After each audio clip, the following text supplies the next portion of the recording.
avant de commencer cette vidéo, déjà bonjour à toutes et à tous. Je suis désolé pour la longue attente entre la dernière vidéo et celle-ci. Je vous avoue que j'ai pas beaucoup de temps en ce moment avec le travail, les occupations sur le côté pour faire des vidéos. Mais je vous promets que voilà, d'ici la fin de la saison, je vous sortirai un bilan de cette saison 2025 de Ferrari. Mais le sujet, il n'est pas là.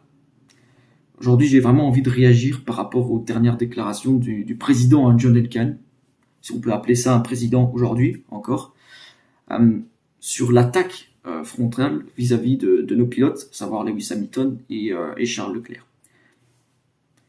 On y est les amis. Moi je vous l'ai dit, on y est les amis. Aujourd'hui le puzzle est en train de s'aligner parfaitement. Sur cette même chaîne et sur mon propre compte Twitter, j'avais déjà lancé un avertissement il y a déjà beaucoup de temps, il y a déjà plusieurs mois, que j'avais tiré la sonnette d'alarme. J'avais tiré cette sonnette d'alarme parce qu'aujourd'hui, on a des dirigeants et des ingénieurs qui, depuis plus de 20 ans, se prennent pour des génies au sein de Ferrari, alors qu'ils n'ont rien gagné. Le néant, un désert depuis 2008.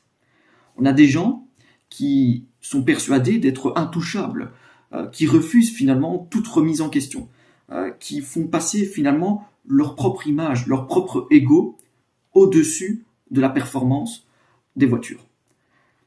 Aujourd'hui, quand j'entends un président qui s'attaque directement à la seule source d'espoir pour les supporters, à savoir nos pilotes, donc Charles Leclerc et Lewis Hamilton, ça me donne envie de vomir. Ça me donne envie de vomir. Parce qu'aujourd'hui, Lewis Hamilton a justement mis le doigt sur quelque chose qui fait extrêmement mal pour l'ego de John Elkann et sa bande d'ingénieurs. Sur une mentalité qui est finalement dépassée au sein de Ferrari, qui est rigide, qui est fermée à tout changement. Et c'est précisément ça, aujourd'hui, qui dérange dans ce monde de Ferrari. Parce qu'aujourd'hui, un pilote comme Lewis Hamilton, il n'est pas venu pour venir flatter d'éloges les ingénieurs de Maranello. Non. Il est venu aujourd'hui, en fait, pour réveiller quelque chose qui dort depuis plus de 20 ans. Mais au lieu de cela, on a certains chefs techniques, mais aussi son propre président, à savoir John Elkann, qui ont choisi non pas de l'écouter, mais de le critiquer ouvertement, de se taire finalement et de faire ce qu'il sait mieux faire, c'est-à-dire conduire. Comme finalement ils l'ont fait par le passé, avec un Sébastien Vettel, ou encore avec un Fernando Alonso, et j'en passe. Et voire même avec Charles Leclerc, on en parlera par rapport à ça. Donc, les déclarations de John Elkann, donc je rappelle, John Elkann qui dit directement dans les médias que les pilotes devraient donc moins parler et plus se concentrer sur mieux travailler et conduire. Alors, Elkann voulait donc Lewis Hamilton, c'est quelqu'un qui voulait Lewis Hamilton pour incarner ce fameux renouveau de Ferrari, pour bousculer un petit peu les structures internes qui aujourd'hui sont un peu dépassées. Et maintenant, d'un coup, John Elkann nous dit non, finalement, Lewis Hamilton, il parle trop. Non. Lewis Hamilton ne parle pas trop. Au contraire, aujourd'hui, nos pilotes, à savoir Charles Leclerc et Lewis Hamilton, ne parlent pas assez. Ils ne parlent pas assez. Parce qu'à Maranello, aujourd'hui, c'est interdit de parler, c'est interdit de critiquer et c'est interdit de mettre les doigts sur les vraies lacunes de cette équipe depuis plus de 20 ans. La vérité, c'est qu'aujourd'hui, Ferrari n'avance plus. Parce qu'en fait, elle est dirigée non pas par une équipe sportive, mais par une équipe politique. Et qui sont obsédés par leur propre image et sont incapables de se regarder aujourd'hui dans le miroir et de se dire quelle voiture j'ai fournie à mes pilotes. Parce que tant que ces ingénieurs médiocres, et quand je dis ingénieurs, je parle de chaque responsable de chaque département technique, et que ce président aujourd'hui, John Elkann, reste déconnecté de la réalité, qui continueront donc à croire qu'ils savent mieux que tout le monde, qu'ils savent mieux que les pilotes, etc., aucune Ferrari ne gagnera le championnat du monde sur les 4-5 prochaines années. Et c'est triste à le dire, mais j'ai envie de vous le dire pour que vous ayez aussi la conscience tranquille sur ça. Parce que aussi, on va parler aussi de Charles Leclerc, parce que le pilote mérite un immense respect. Leclerc est en train de détruire sa carrière chez nous. Il se tue par amour pour Ferrari. Il reste loyal, il est passionné, il continue à donner le meilleur de lui-même, course après course, pour se voir trahir saison après saison avec une voiture qui n'est aujourd'hui jamais à la hauteur de son propre talent. Finalement, le talent, Charles Leclerc, il est étouffé par cette incompétence qui provient du top management. Donc un John Elkann qui est monté au créneau, un John Elkann qui ose aujourd'hui dire que les pilotes doivent parler moins et conduire plus, c'est l'hôpital qui se fout de la charité. On se croirait finalement chez les fous. Je vous dis, on se croirait chez les fous, chez Ferrari. Alors, je suis d'accord que les mécaniciens font un travail remarquable. Oui, ils font un travail remarquable, avec de grands pit stops. Bravo à eux. Mais les championnats du monde, ce ne sont pas les pit stops qui les font gagner. Les championnats du monde se gagnent avec une grande voiture. Parce qu'aujourd'hui, on a des ingénieurs qui bricolent une voiture qu'on peut qualifier de médiocre chaque saison depuis 2008. Il y a un président qui est aujourd'hui le plus médiocre de l'histoire de Ferrari, qui rejette la faute sur ceux qui sont en train d'essayer de porter Ferrari sur leurs épaules à bout de bras finalement. Parce que Leclerc et Hamilton sont coincés finalement dans une structure qui n'a plus rien à voir avec celle qui a tout gagné en Formule 1. Une structure dirigée par un président qui finalement comprend la F1 comme il gère son autre société sportive, c'est-à-dire la Juventus. Donc par l'arrogance, par la négligence et par l'amateurisme. Donc parce que, et aussi je voulais dire, parce que ça fait des mois aussi que je vous dis, que je martèle dessus, s'il vous plaît, faites attention, parce que là, on va y aller, Ferrari va tout faire pour détourner l'attention du vrai problème qui est la voiture. Ceux qui font la voiture, c'est-à-dire les responsables techniques qui font la voiture. Je le savais, j'ai tiré la sonnette d'alarme dès la fin du Grand Prix de Chine 2025 parce que je savais que quelque chose de grave allait se dérouler. Et j'ai pris des insultes, j'ai pris du trop pessimiste, tu es trop pessimiste, tu nuis à l'équipe, tu es trop négatif, etc. Mais vous pensez que moi, ça me fait plaisir d'être négatif quand je vous dis que je vois des choses qui ne plaisent pas, des choses qui vont dans la mauvaise direction, des choses qui font croire que le pire est à venir. Ça fait des mois que je préviens que la seule chose que je ne voulais pas, absolument pas, qu'on touche et qu'on attaque, ce sont les pilotes.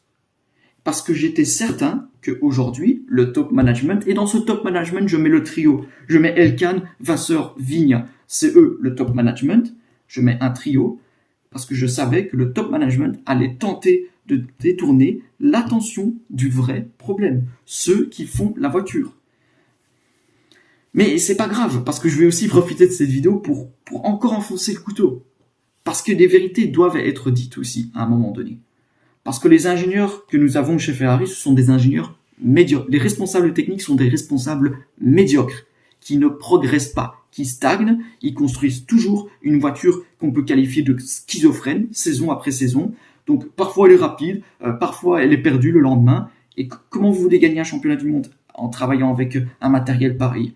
Et au-dessus de ça, on a une direction qui comprend ni la course, ni la mentalité de Ferrari. Parce qu'aujourd'hui, John Elkann, c'est plus un héritier qu'un leader, John Elkann.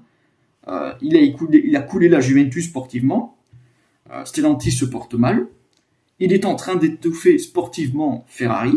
Parce qu'aujourd'hui, John Elkann parle comme un PDG de luxe, pas comme un patron d'écurie.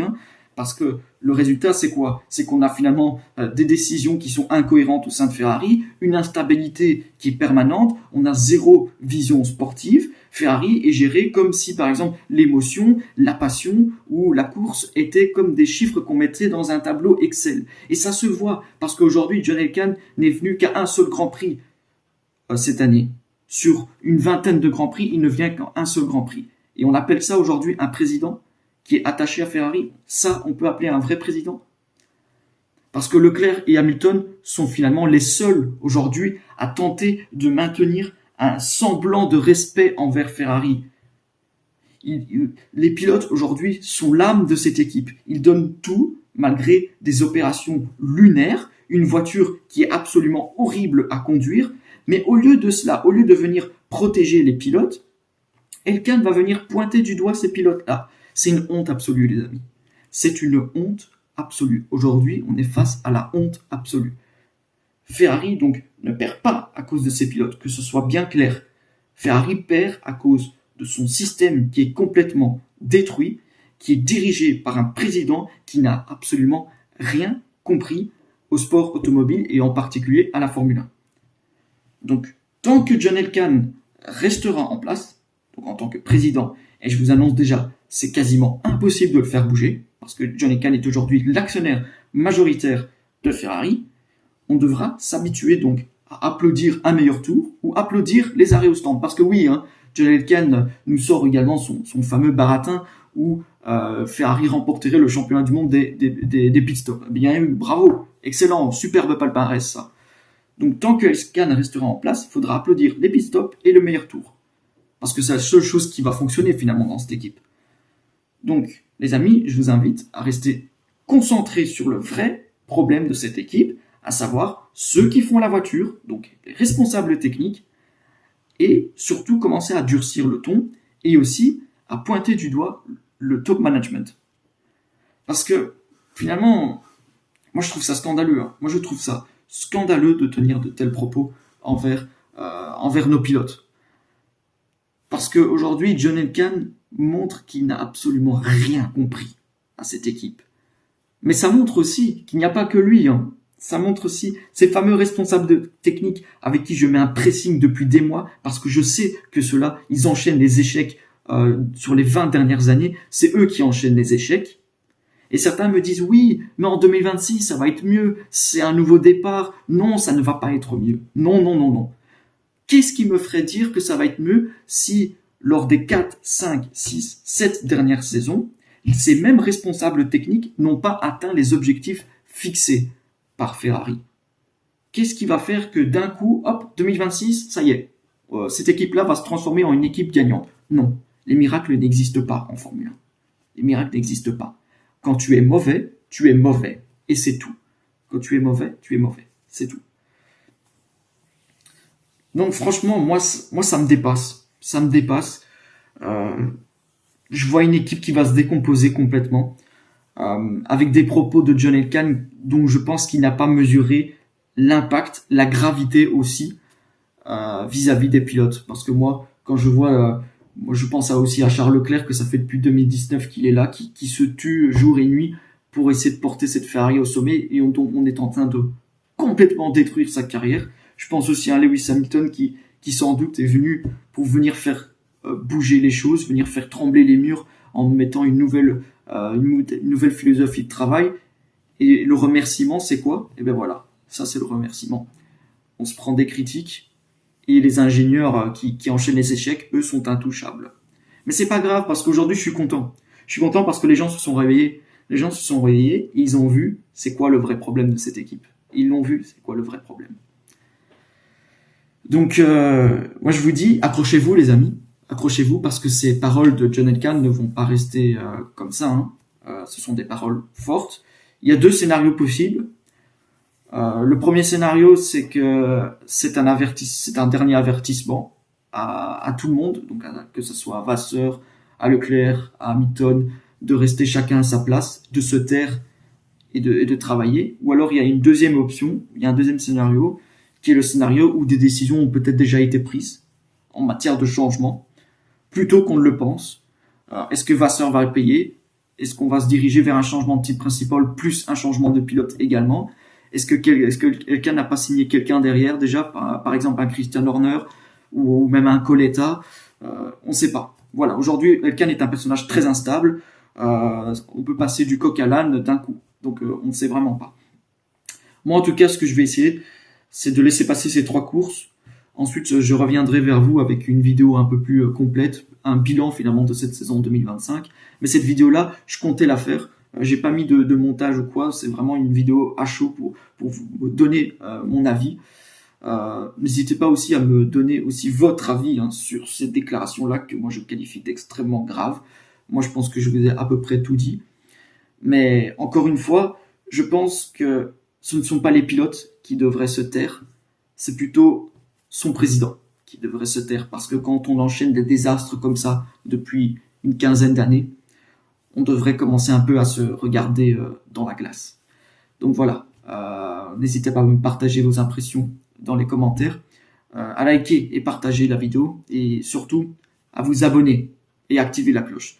Moi je vous retrouve à la fin de la saison pour une nouvelle vidéo, et jusque là, portez-vous bien, et sempre, Forza Ferrari.